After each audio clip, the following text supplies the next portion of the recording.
what was so exciting was the amount of help that came at the time that it was most needed. Edith mentioned the lawyers Chris Bell and John Griffin. John Griffin is from Victoria. Now, if you think about Rockport and the wonderful history of Rockport, and you think, yeah, this is a community that we can really learn from. Well, the other community that stepped right up and supported us was Victoria. And we were just so very, very grateful for everything that Victoria did to help. And I'm sure you're going to hear about it in a moment. I won't go into it.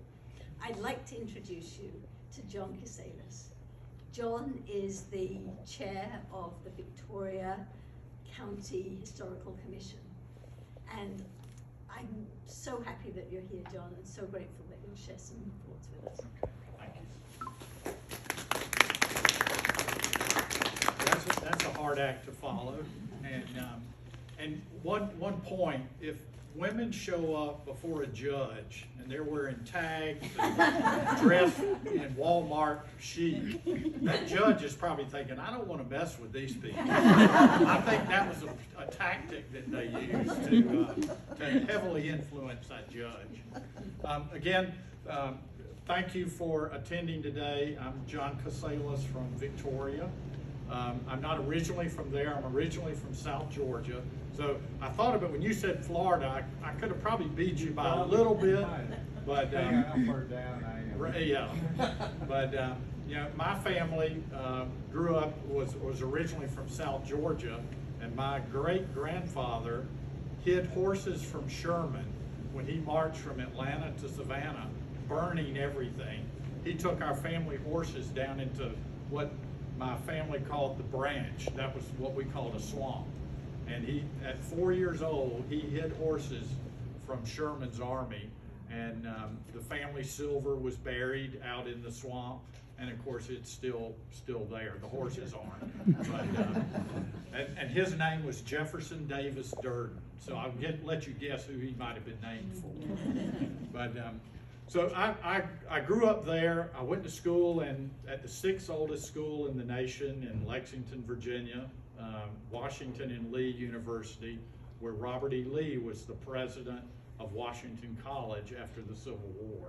So, you know, I had Lee Chapel there at the campus. Traveler, who had been stuffed, the horse, in the museum and wasn't looking too good after 100 years. They decided to inter him next to Lee's crib. So, you know, I got to go to school with that type history. And then, so history is sort of followed me around a long time. I've always been interested in it. But the way I moved to Victoria, the first time I got transferred there, but my wife and I moved back to Houston, and we were looking for a new house in Houston and couldn't find anything we liked. We wanted an old house. And I had to go down to BP Green Lake, the acrylonitrile plant. It's INEOS now. But I was down there on business, and I thought, well, I'm going to ride back through Old Victoria and just see if by chance are there any houses for sale. And I rode by the J. Meredith Tatton house. It wasn't called that at the time, but it had a shingle hanging out front, for sale by owner. And it was on half a city block in Old Victoria, and it was designed by the same architect that did River Oaks in Houston, did Bayou Bend, John Stahl. And I called my wife and I said, I found our house, we're moving back to Victoria. She's like, are you crazy? And I said, nope, we're gonna do this. Well, we came back down the next day to look at the house, and I made up my mind that day, we're moving back. And she said, well, I'm not sure I wanna move, you know, I like Houston, you know, Victoria's kind of small. So, you know, I said, well, find something better in Houston. So we went to open houses every weekend.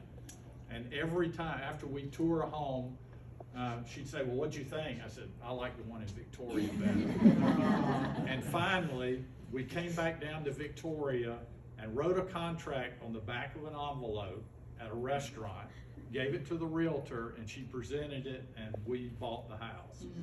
And 5 years we did a renovation on it. And then we registered it with the state of Texas in 2011. And it's the J. Meredith Tatton House. And he married an O'Connor from Victoria. And he was a composer in England. And so, you know, there's a real, it's designed to look like an English home, country home. And, you know, he and his O'Connor family wife, you know, commissioned the house to be built. It was designed in 36, built in 37. They owned it until 49 and sold it to another ranching family in Victoria County. And then in 2005, my wife and I bought it from that family. So it's really only had 3 owners since 1937. And our daughter is going to get married, you know, in Victoria in November, and the reception is in the backyard at the house. And one of the previous owners said, "Oh, my sister had her reception in the backyard back in the 70s." So we're getting photographs from that. We're going to recreate part of that look from the 70s. So, you know, 50 years later, you know, there'll be another reception in the back of that home. So that's just to give you a little bit of the background. In Victoria, preservation is a very big deal. And we thought we had it cornered. There's no way anything bad can happen. Nobody can tear down something in Victoria because we're way too active. And we were very aware of what happened in Palacios. And I love, you know, hearing the particularly on the Weather Channel when they're talking about a hurricane, you'll hear them say Palacios, or it's like, well, they're clearly not from there. They don't know it's Palacios. But you know, we were very aware of what was happening with the Luther, and I'm a friend of John Griffin, and you know, we had I wanted to tell you a story very similar to what happened with the Luther and what we did in Victoria. But just since you mentioned the house that John and Lynn, they've since sold it. But here's a brochure on the driving tour for Victoria. This was John's house in Victoria. It's the Dominic Regan house. It was designed by Jules Leflin. It was built in Indianola, and after the 1885, the second hurricane, they said it's time to move.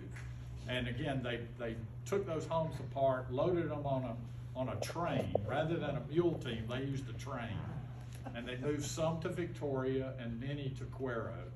And this home is one of the ones that got moved from Indianola. And just tying that back in, had that hurricane not hit, Galveston or Indianola would look like Galveston today. That's where it was headed. You know, that was going to be the big center on the coast, and then that hurricane changed all those plans. So anybody from Rockport can attest for what can a hurricane do to change your city. And I always reference, was that before Harvey or after Harvey? I'm a member of the Port Bay Hunting Club here in Rockport, the oldest continuously operated hunting club in Texas, and it's right here in Rockport.